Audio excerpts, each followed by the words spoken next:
Hello guys, welcome back to my channel entertainment seven.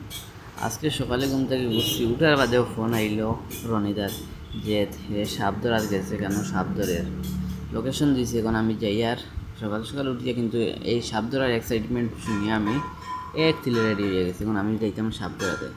আজকে বুঝি king কুবরা ধরছে রনিদায়, আর king কুবরা শুনিয়ে তো আমি আরও এক্সাইটেড। আমি কিং কুবরা কোনোদিনই দেখছি না, তো চলো। ওই দেখো গাইজ, এক রাস্তা বাজাই আর একটা মানুষ না, একটা গাড়ি, কোনো কিচ্ছু নাই, মানে এইটা গল্লি বাজাই আর আপনারা দেখো কা। আর আজকে আপনার এক্সাইটমেন্ট শুনিয়া আমি জলদি জলদি যাই আর আমার লগে এটা হোক।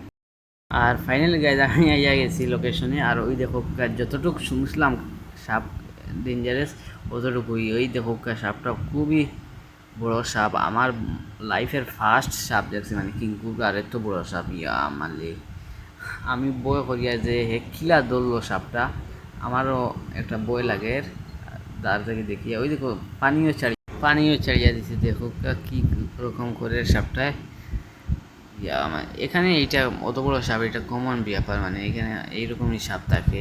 আরও বড় বড় কিংকোবরা রেস্কিউ হয়, আমি দেখছি না হয়তো, কিন্তু আমি শুনছি আরও বড় বড় সাপ রেস্কিউ হয় এখানে।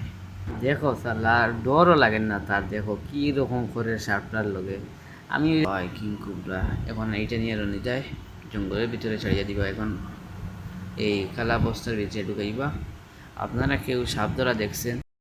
সাপ মানে ডেইলি 300 দেখবই, এটাতে ডেইলি সাপ 2-3টা, এটার ধরা পুরো নিশ্চিত। কিন্তু আমি আজকে দেখছি ফার্স্ট। মানে ভিডিওটা ভালো লাগলে লাইক শেয়ার করবা। আর